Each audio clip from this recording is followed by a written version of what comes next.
नमस्कार, मैं हूं पुष्पेंद्र चौधरी और आप देख रहे हैं India voice. Haryana Punjab bulletin में आपका स्वागत है। बुलेटिन की शुरुआत करते हैं। गुरुग्राम में बीजेपी की चुनाव समिति की बैठक के दूसरे दिन आज 5 जिलों की सभी विधानसभा सीटों पर चर्चा की गई। बाकी बचे 17 जिलों की 72 विधानसभा सीटों पर विचार किया जा रहा है। इस महत्वपूर्ण बैठक में चुनाव प्रभारी धर्मेंद्र प्रधान, मुख्यमंत्री नायब सिंह सैनी, केंद्रीय मंत्री मनोहर लाल के साथ बड़े नेता और संगठन के सदस्य मौजूद रहे।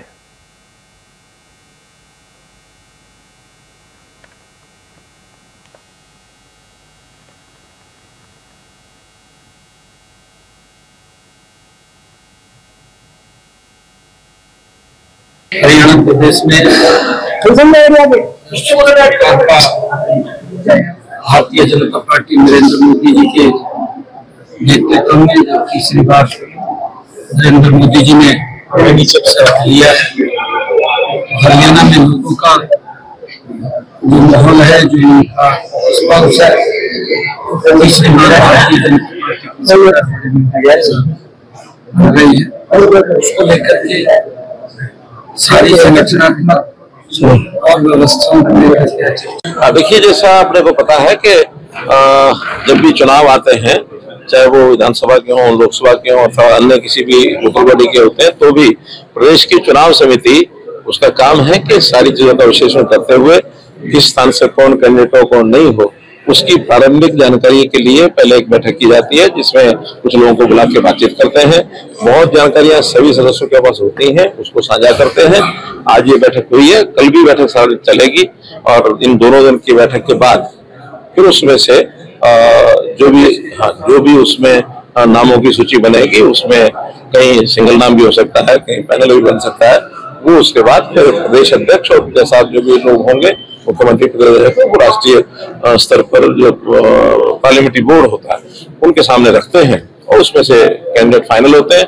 आज काफी एक स्वादपूर्ण वातावरण में सारी बैठक हुई है। कुछ जिले के लोगों को भी बुलाया था और कुछ चर्चाएं व्यवस्थाओं की भी गई थी।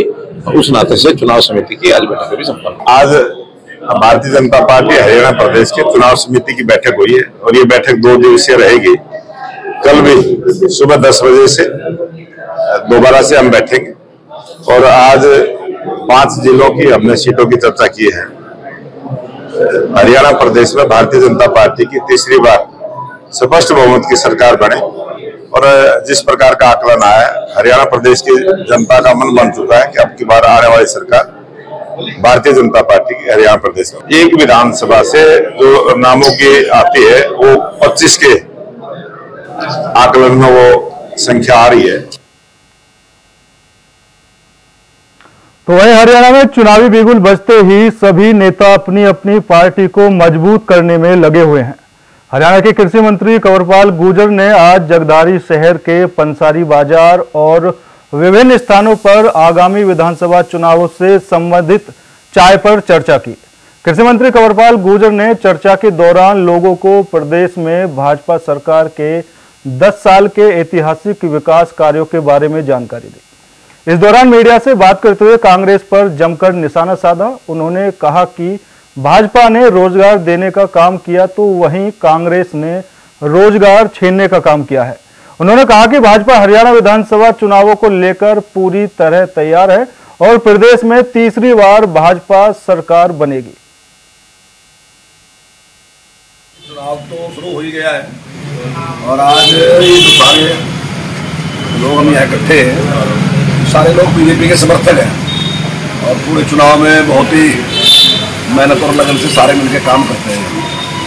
तो अब चुनाव जब पूरी गति से हो जाएगा तो कम रहेगा, क्योंकि सब सब अपने काम में लग जाएंगे। तो मैंने सोचा कि आज बैठ के एक बार मिल लें चुनाव से पहले। तो अभी जहाँ टिकट डिक्लेयर है तो उसके बाद तो गतिविधियाँ मुख्य ज़्यादा मिल गई।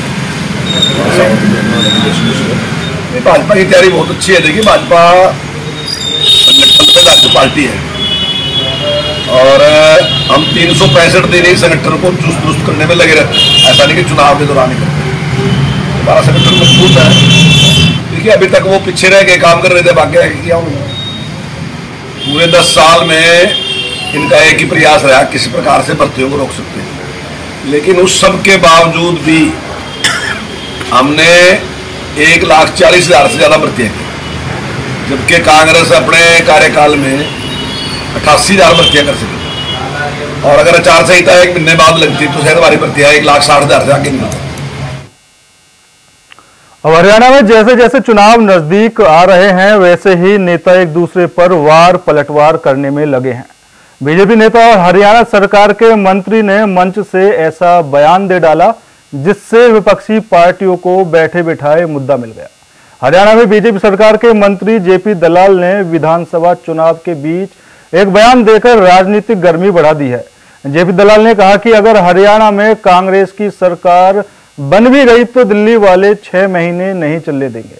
उनके इस बयान पर कांग्रेस नेत्री चित्रा सरवारा ने पलटवार करते हुए कहा कि जिस प्रकार से पिछले 10 सालों में बीजेपी ने ये साबित कर दिया कि उन्हें जनमत से कोई मतलब नहीं है।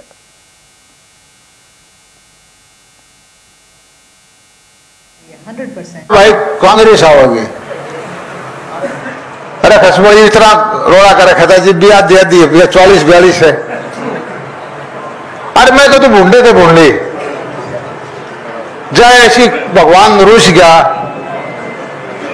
जाके मैं उपचुक हो जा, हमारे दिल्ली वाले छठा भी ना कोई पकड़ने। कहेंगे कि इसमें इतने परेशान होने की क्या बात थी, कहीं ना कहीं दिल को चुभी है बात।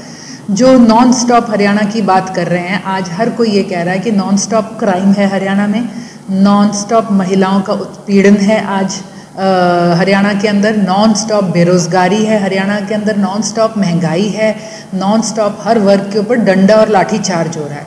तो मुझे ये समझ नहीं आता कि उसके इस्तेमाल से इन्हें प्रॉब्लम थी कि कुछ चेहरे और पे एक्सप्रेशंस को लेके थी। मैं समझती हूँ कि जनता आज दुखी और रो रही है और नेताओं के आने वाले चुनाव का हाल उस पोस्टर में व्यक्त है। मैं कहूँगी ये जनता की आवाज़ है, ये जन जन की आवाज़ है।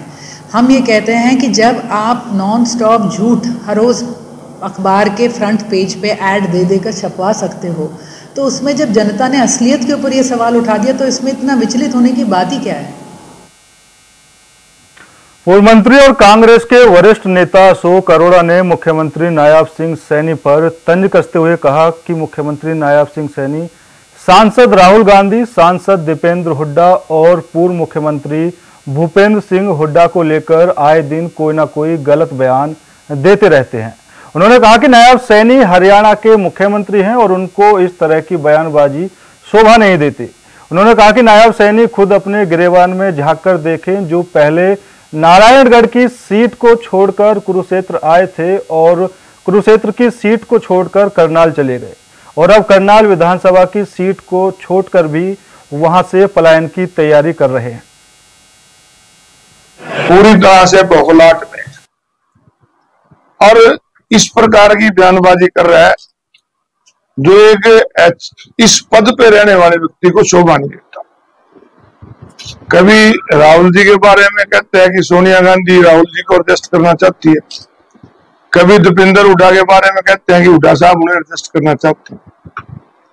जो लोग 5-5 बार के सांसद हैं, अब राहुल गांधी जी नेता प्रतिपक्ष हैं और एक ऐसे परिवार से हैं जिन्होंने पूरा अपना बलिदान देश के लिए दिया, अपने परिवार का बलिदान, उनके बारे में इस प्रकार की बातें करते हैं।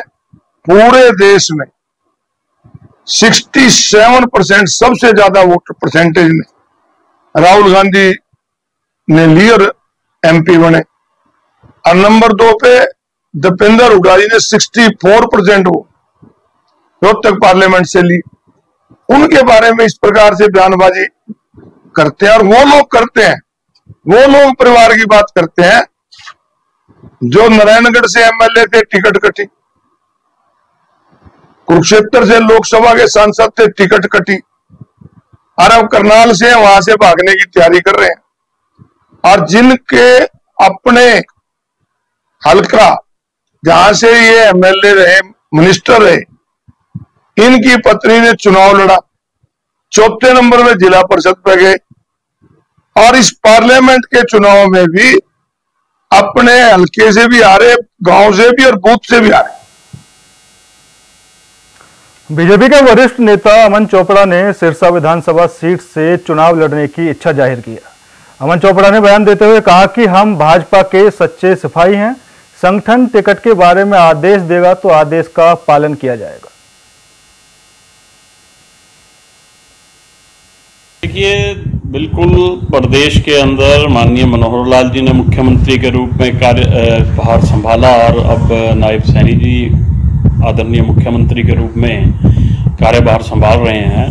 दोनों का ये एक ही विजन था कि पूरे प्रदेश को एक समान रूप में देखते हुए सभी क्षेत्र में विकास हो, चाहे वो अम्बाला हो, कैथल हो, चाहे महेंद्रगढ़ हो, चाहे सिरसा हो, चाहे कुरुक्षेत्र हो, चाहे फतेहाबाद हो, हिसार हो, उकलाना हो, उचाना हो, कहीं पे भी हो, और चाहे पक्ष का विधायक हो, चाहे विपक्ष का विधायक हो, सभी को एक नज़र में रखते हुए पूरे प्रदेश का एक समान रूप से विकास करवाने का काम किया, सभी को एक रूप से बजट देने का भी काम किया।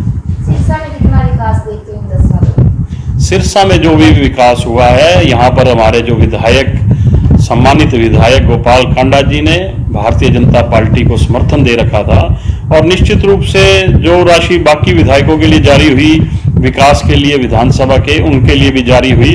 और ये प्रश्न यदि आप मेरे से ज्यादा उनसे पूछे तो ज्यादा बेहतर है। बात की जाए तो बीजेपी के सामने अब दूसरी राजनीतिक पार्टियां, हालांकि सभी पार्टियां सरकार बनाने का दावा कर रही हैं, आप किस तरह देखते हैं? सरकार भारतीय जनता पार्टी की 100% हरियाणा में बनने जा रही है। इसकी बौखलाहट कांग्रेस के सभी नेताओं में दिख रही है, और उनकी बैठकों में जिस तरह से हंगामा हो रहा है वो भी किसी से छुपा नहीं है। ये उनको हार दिख रही है कांग्रेस की, इसीलिए झगड़ा हो रहा है, क्योंकि जहां पर हार होती है झगड़ा वहीं होता है। फिलहाल रुकते एक छोटे से ब्रेक के लिए। ब्रेक के बाद खबरों का सिलसिला जारी है। ब्रेक के बाद एक बार फिर आप सभी का स्वागत है। रुक करते हैं खबरों की ओर। हरियाणा में राजनीतिक बैठकों का और रैलियों का दौर शुरू हो गया है। इसी कड़ी में धर्मनगरी में इनेलो और बसपा के कार्यकर्ता मिलन समारोह में पहुंचे अभय सिंह चौटाला ने कांग्रेस को पानी पीती कर पूछा और कहा कि उसने दूसरों और फायदा पहुंचाने के लिए इनेलो को इंडिया गठबंधन का हिस्सा नहीं बनने दिया। वहीं उन्होंने मुख्यमंत्री नायब सिंह सैनी पर तंज कसते हुए कहा कि मुख्यमंत्री सैनी नए वादे कर रहे हैं और पुरानों को पलट रहे हैं।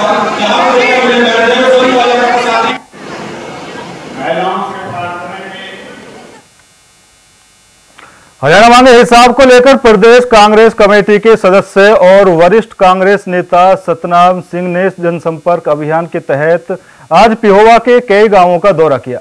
सतनाम सिंह ने पत्रकारों से बातचीत करते हुए कहा कि हरियाणा मंगेश साहब को लेकर वह लगातार जनसंपर्क अभियान के तहत लोगों से मिल रहे हैं, वह पार्टी की नीतियों से लोगों को अवगत करा रहे हैं। वहीं उन्होंने आगे कहा कि लोगों ने मन बना लिया है कि अब की बार कांग्रेस की सरकार को ही लाना है, क्योंकि लोग भाजपा से काफी परेशान हो चुके हैं। कांग्रेस नेता सतनाम सिंह ने जनसंपर्क करके लोगों से अपने कामों को अवगत कराया। आप सभी का बहुत बहुत धन्यवाद जो आपने अपना कीमती समय निकाला। मेरा नाम Satnam Singh Virk, spokes person Congress party Kurukshetra. मैं अजराना खुर्द गांव से हूं और आपके पेवा में प्रचार कर रहा हूं पार्टी का स्पोक्स पर्सन होने के नाते। मेरे पिताजी भी काफ़ी लंबा समय राजनीति में रहे, सरपंच भी रहे, शुगर फेडरेशन के डायरेक्टर भी रहे, वाइस चेयरमैन भी रहे, मार्केट कमेटी में भी रहे।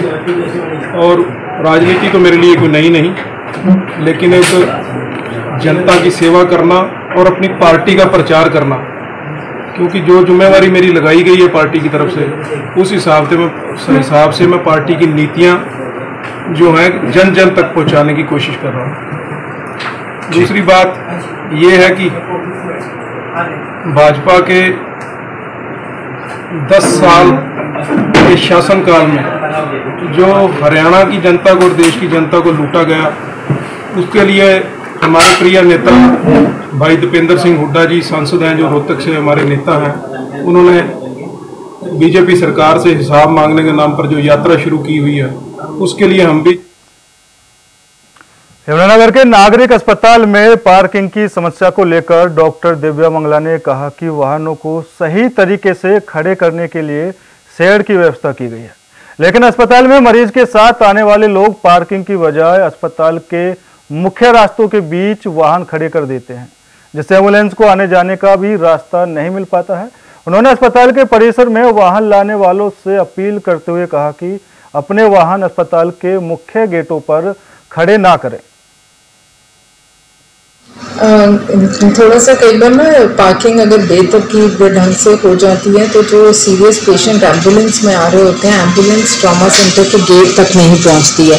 तो वो कई बार हमारे जो सिक्योरिटी पर्सनल्स हैं उन्होंने माइक लेके पूरे लाउड स्पीकर सिस्टम पे अनाउंसमेंट भी करी कि जिन जिन की बाइक्स हैं या स्कूटीज़ हैं वो प्लीज़ यहाँ से हटा लें ताकि एम्बुलेंस को एक साफ उचित रास्ता ट्रॉमा सेंटर के एंट्रेंस तक मिल जाए। तो एक एग्जाम्पलरी एक आधे बाइक की हवा सिक्योरिटी अगर पर्सनल ने निकाली है तो वो सिर्फ पब्लिक की वेलबींग को ध्यान में रखते हुए जो सीरियस पेशेंट्स आते हैं उनकी एम्बुलेंस यहाँ तक आए। और एक हमें मतलब पब्लिक को ये हमारे ज़िला वासियों को ये समझना चाहिए कि क्योंकि वो जब यहाँ पर आते हैं बीपीएल और सीनियर सिटीजन्स और एंटीनेटल पेशेंट्स को छोड़ के जो जनरल पेशेंट्स आते हैं उनके हमारे यहाँ पर एक टोकन फी है 5 रुपये पर्ची के लगते हैं। तो इसको ध्यान में रखते हुए हमने पार्किंग को फ्री कर दिया। मतलब पार्किंग के जैसे कुछ चार्जेस होते हैं 10 रुपये या पहले 2 व्हीलर्स के लिए 10 रुपये था और शायद 4 व्हीलर के लिए भी कुछ निर्धारित राशि थी जो कि अब बंद कर दी है उन्हीं पेशेंट्स को ताकि वो बर्डन फील ना हो। लेकिन इस फैसिलिटी को ठीक से प्रयोग करें और पार्किंग को मैं रिक्वेस्ट करूँगी कि पार्किंग जो लिखी होती है पेशेंट पार्किंग गेट के एंट्रेंस के बिल्कुल साइड में शेड बना हुआ लिखा हुआ वहाँ अपने बाइक्स को या स्कूटीज को वहाँ पार्क करते हैं ताकि एम्बुलेंस को एक साफ रास्ता मिले। हम सिर्फ पेशेंट्स की और जो पब्लिक यहाँ पर आती हैं उनके फायदे के लिए ही ये करा गया है कि पार्किंग को फ्री करा गया है। तो हम अपने जिलावासी अपनी जिम्मेवारी समझते हुए जो पेशेंट पार्किंग का बैनर लगा के शेड है एंट्रेंस के बिल्कुल साइड में कृपया वहीं अपने। गुरुग्राम में आपसी कहासुनी को लेकर एक व्यक्ति की गला घोंटकर हत्या कर दी। पुलिस को सूचना मिली कि सेक्टर 28 बांध पार्क में एक व्यक्ति का शव पड़ा हुआ है। सूचना पर पहुंची टीम घटनास्थल पर पहुंची और शव को कब्जे में लेकर जांच शुरू कर दी। वहीं हत्या के आरोपी का कोई सुराग नहीं मिलने पर पुलिस ने आरोपी की गिरफ्तारी के लिए 20,000 रुपये की घोषणा की। वारदात को अंजाम देकर फरार हुए आरोपी को पुलिस ने सेक्टर 29 में लेजर वैली पार्किंग से गिरफ्तार करके ब्लाइंड मर्डर की गुत्थी को सुलझा दिया। 23 वर्षीय व्यक्ति के गला घोंटकर हत्या कर दी गई थी। जो वाकया था वो 14 मई 2024 के संबंध में इसमें सूचना प्राप्त हुई थी। पुलिस स्टेशन सेक्टर 29 पड़ता है, उसमें चक्रपुर चौकी पड़ती है। उसके अंदर इस बारे में सूचना प्राप्त हुई थी कि एक चक्रपुर के पास एक बांध के पास पार्क है, वहां पर एक किसी की डेड बॉडी के बारे में सूचना पुलिस स्टेशन में और चक्रपुर चौकी में प्राप्त हुई। जिस संबंध में कार्रवाई करते हुए मौके पर एफएसएल की टीम और संबंधित जो क्राइम ब्रांच की टीम और पुलिस स्टेशन की टीम ने जाके वहां पर मौके का जायजा देखा, निरीक्षण करा और उसके संबंध में फिर बाद में उस डेड बॉडी की पहचान करने की कोशिश करी गई। क्योंकि ये ब्लाइंड मर्डर था, वहां मौके पर जब इसका निरीक्षण करा गया तो पता चला कि इसकी व्यक्ति विशेष की कोई अभी पहचान नहीं हो पाई। तो संबंध में कार्रवाई करते हुए 20 मई में फिर इस संबंध में एक सूचना प्राप्त हुई डीएलएफ फेज 3 के पुलिस स्टेशन के अंदर, जिस संबंध में इस व्यक्ति विशेष के संबंध में एक गुमशुदगी की रिपोर्ट दर्ज कराई गई और फिर परिजनों को बुला के मौके पे जो डेड बॉडी थी उसका निरीक्षण कराया गया, उसकी पहचान कराई गई और उन्होंने पहचाना कि ये जो व्यक्ति विशेष है जिसका मर्डर करा गया उसका नाम मिथिलेश सदाय है। ये 28 वर्षीय है, उसकी पहचान करी गई जो कि मधुबनी बिहार का रिहायशी था और गुड़गांव में बतौर लेबर के तौर पर काम करता था। कालावाली के डेरा जगमाल वाली की गद्दी को लेकर विवाद पैदा करने वाले अमर सिंह ने एक बार फिर फेसबुक पर आकर नया विवाद पैदा कर दिया है। फेसबुक पर एक वीडियो जारी करके सिरसा जिला प्रशासन पर आरोप लगाए हैं। वहीं अमर सिंह के आरोप लगातार झूठे साबित होते जा रहे हैं, जिससे साफ जाहिर होता है कि अमर सिंह केवल जगमाल वाली डेरा की गद्दी हथियाने के लिए बार बार झूठ बोल रहा है।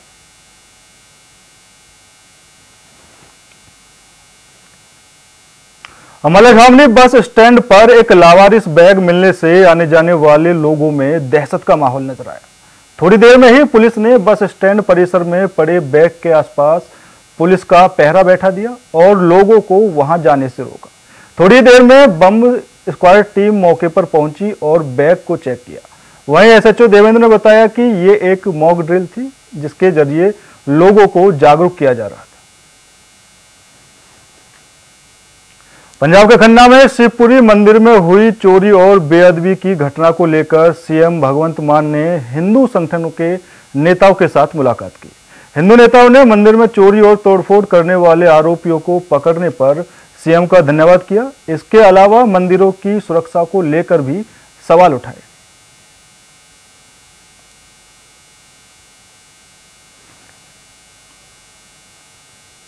अमृतसर के जुझारू सिंह एवेन्यू में दिन दहाड़े एक महिला की धारदार हथियार से हत्या कर दी। जिस वक्त महिला की हत्या की गई उस वक्त महिला घर में अकेली थी। मृतक महिला की उम्र करीब 30 साल बताई जा रही है और उसकी एक छोटी बेटी भी है। पुलिस अधिकारी मौके पर पहुंचकर जांच में जुट गए और आसपास के सीसीटीवी कैमरे भी चेक किए गए। फिलहाल यह पता नहीं चल पाया है कि महिला की हत्या आखिर किन कारणों की वजह से की गई है। पुलिस ने सबको कब्जे में लेकर पोस्टमार्टम के लिए भेज दिया है।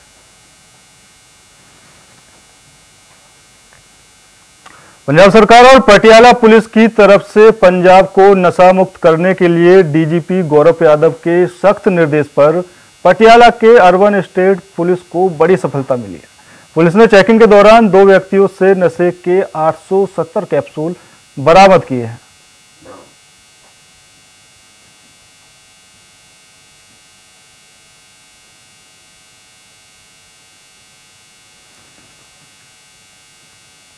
आम आदमी पार्टी और वरिष्ठ नेता जरनैल सिंह ने सोशल मीडिया पर एक वीडियो वायरल किया है जिसमें उन्होंने आरोप लगाया कि डिप्टी कमिश्नर पटियाला शौकत अहमद आम लोगों को मिलने का समय नहीं देते।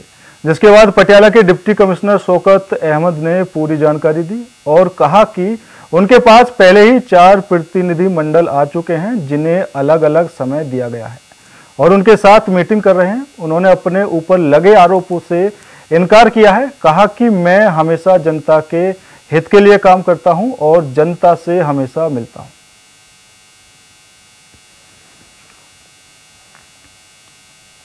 पटियाला के राजेंद्र हॉस्पिटल में चल रही रेजिडेंट डॉक्टरों की हड़ताल आज 11 दिन बाद समाप्त हो गई। सभी डॉक्टर आज अपने काम पर वापस लौट गए क्योंकि 11 दिन से ओपीडी बंद होने के कारण आने वाले मरीजों को बहुत दिक्कतों का सामना करना पड़ रहा था, जिसको देखते हुए सुप्रीम कोर्ट के आदेश के बाद डॉक्टरों की हड़ताल समाप्त हो गई। वहीं मीडिया से बात करते हुए डॉक्टरों ने कहा, हमने धरना जरूर समाप्त किया है।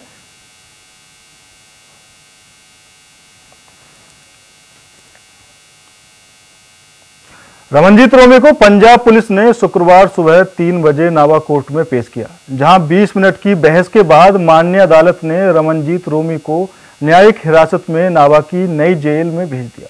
रमनजीत रोमी, जिसे 2018 में हांगकांग से जेल भेजा गया था, अब कोर्ट के अगले आदेश तक वह नावा की नई जिला जेल में ही रहेगा। गुरुवार शाम 5 बजे दिल्ली एयरपोर्ट पर उतरने के बाद पंजाब पुलिस रात 9 बजे के बाद दिल्ली से पंजाब के लिए रवाना हुई और सुबह 3 बजे नावा पहुंची, जहां भारी पुलिस बल की सुरक्षा में रमनजीत रोमी को पहले अदालत में पेश किया गया, उसके बाद न्यायिक हिरासत में भेज दिया।